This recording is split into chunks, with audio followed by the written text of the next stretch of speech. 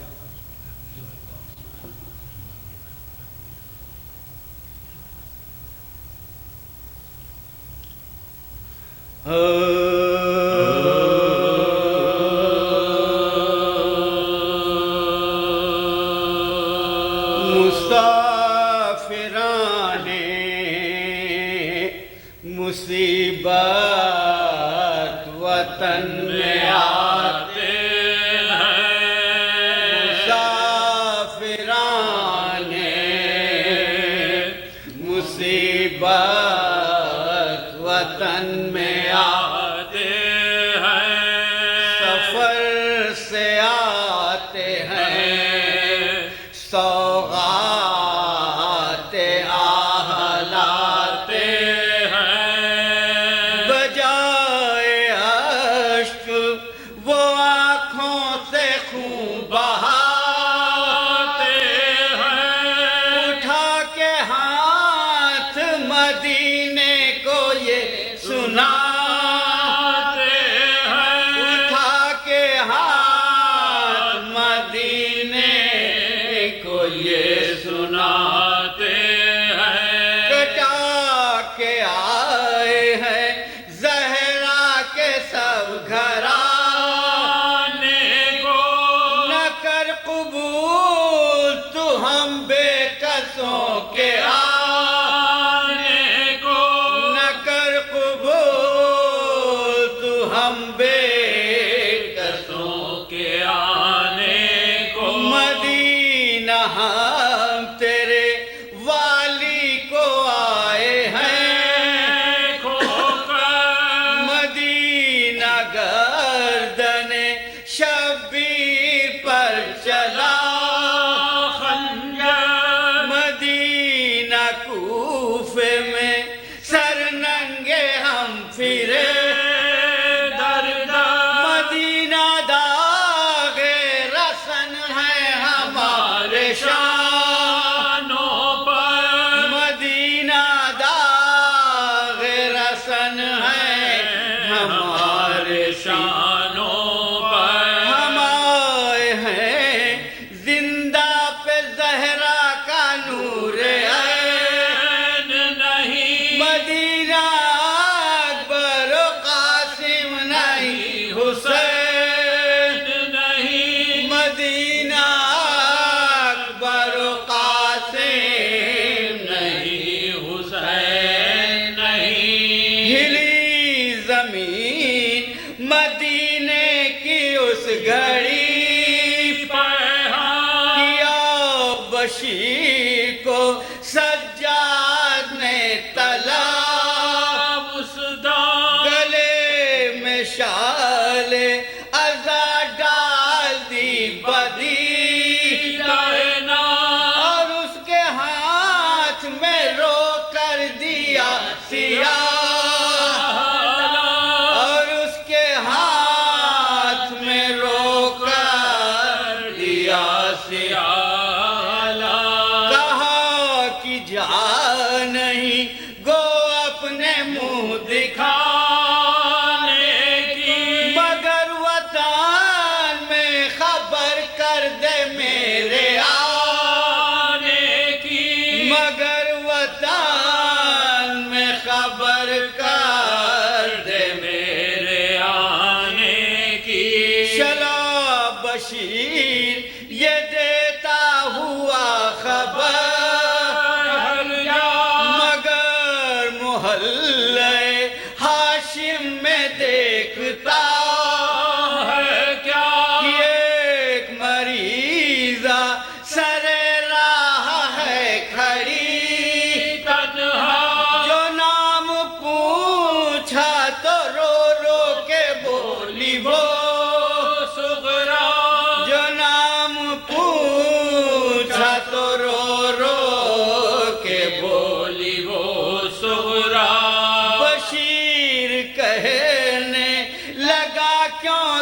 شور و شین میں ہے کہا یہ حال میرا فرقت حسین میں ہے کہا یہ حال میرا فرقت حسین میں ہے کھڑی ہوں منتظر اکبر کو دیکھوں میں گھر سے نکلی ہوں شاید کی قاصدہ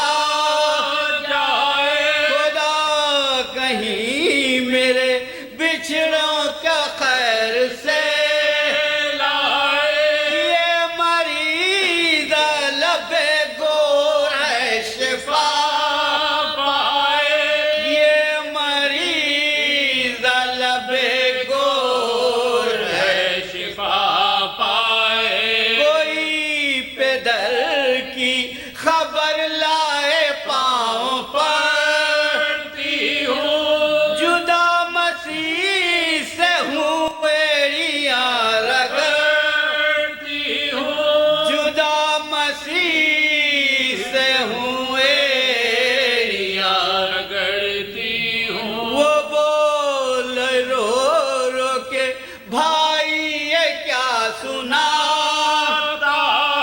وہ کون ہے جسے بیمار تو بتا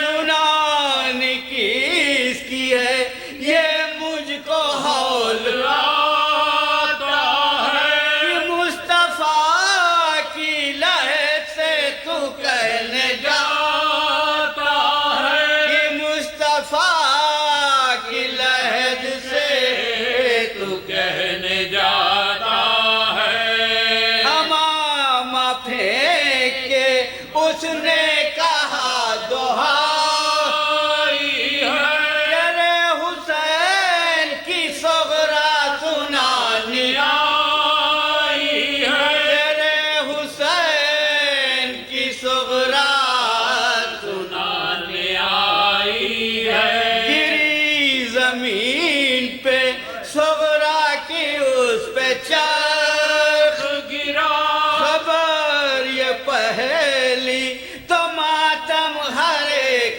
گھر میں ہوا نکل نکل پڑی سب عورتیں برہ نبی کی قبر پہ جا کر بشیر نے نبی کی قبر پہ جا کر بشیر نے یہ کہا سفر سے لوٹ کے ادھر بھوکی پیاسیاں اٹھو رسول تمہاری نوازیاں اٹھو رسول تمہاری نوازیاں وہ آنکھیں کھول کے بولی کہ مر گئے بابا اس میں قافلہ کربلا بھی آ پہنچا بہن حسین کی سر ننگے دیتی تھی یہ صدا حسین جاب سے ہوئے میں نے سر نہیں ڈھانپا حسین جاب سے مرے میں نے سر نہیں ڈھانپا نہ مردہ اور نہ تابوت عقیقہ مدینے والوں میں بھائی کو کھو کے آئی ہوں مدینہ والوں میں بھائی کو کھو کے آئی ہوں مسافران مصیبت وطن میں آتے ہیں جزاک اللہ صلوات بر محمد و علی محمد خواتین و حضرات 4 مجالس سے جناب مولانا حیدر رضا رضوی صاحب خطاب فرمائیں گے. قبلہ کا تعلق وہ حیدرآباد سے ہے، وہاں سے تشریف لائے ہیں اور ایک مذہبی خانوادے سے تعلق رکھتے ہیں جس کا کام مذہبی اور علمی کام انجام دینا ہے. قبلہ بھی اسی مشن پر کاربند ہیں. پہلی مرتبہ جیسا کہ میں نے کہا تشریف لائے ہیں. انشاءاللہ آپ ان کے علم سے اور ان کے انداز خطابت سے یقیناً بہرور ہوں گے اور استفادہ کر سکیں گے. میں درخواست کروں گا قبلہ سے تشریف لائیں، مجلس سے خطاب فرمائیں گے.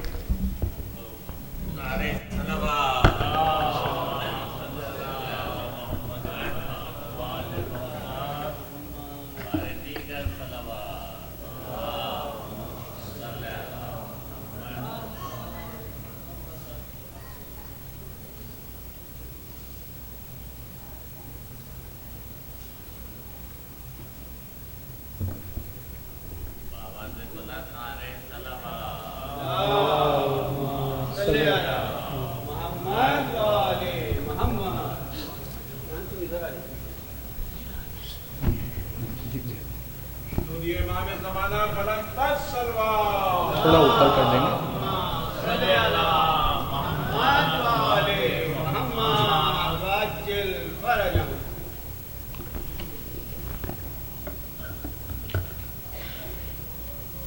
ایک صلوات اور بارگاہ ہے.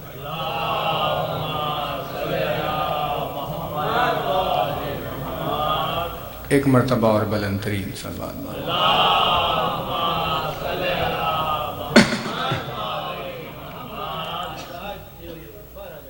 گزارش ہے مومنین سے کہ ایک سورہ فاتحہ پڑھ دیں. علی تاجدار حیدر ابن زوار حیدر نخوی و تمام مرحوم مومنات کی ارواح کے لیے.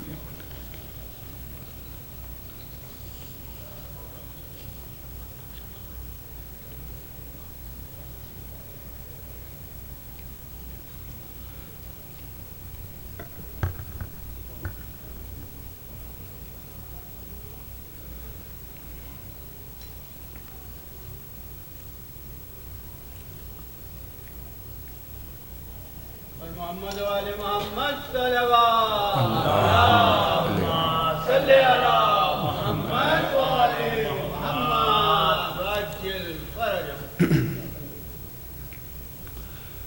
آغاز مجلس سے پہلے آپ کی خدمت میں عرض کر دیں کہ کیونکہ پہلی مرتبہ آپ کی خدمت میں حاضر ہوئے ہیں، اسی لیے جو ایک فرمان مولا کائنات کا جس سے پہلی گفتگو کا آغاز ہوتا ہے آپ کی خدمت میں، اسی سے انشاءاللہ مجالس کے اس سلسلے کا آغاز کریں گے. اور جتنے بزرگ اطراف میں بیٹھے ہوئے ہیں ان سب کی موجودگی میں تقریر کا یہ موقع ہمارے لیے بے انتہا بہت عظیم شرف ہے، کیونکہ یہ مجالس شہادت شہزادی زینب سے ان کا آغاز ہو رہا ہے. اسی لیے اسی ذات مقدس کے نام میں جو صفت پائی جاتی ہے اس صفت پر آپ کی خدمت میں ذکر کا آغاز کریں گے. پروردگار عالم کی مرضی کہ جہاں تک بھی وہ ذکر کو لے کر جائے توجہات کے لیے ایک بلند ترین صلوات بارگاہ ہے.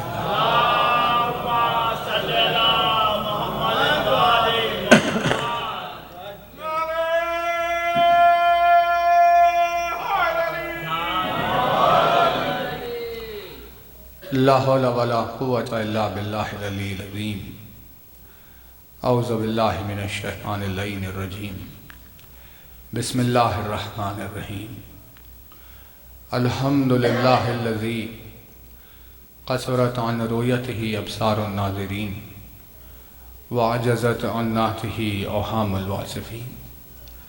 صلی علی محمد وآلہ الطاہرین ولعنت اللہ علی اعدائہم وقتلتہم اجمعین من الان الی قیام یوم الدین.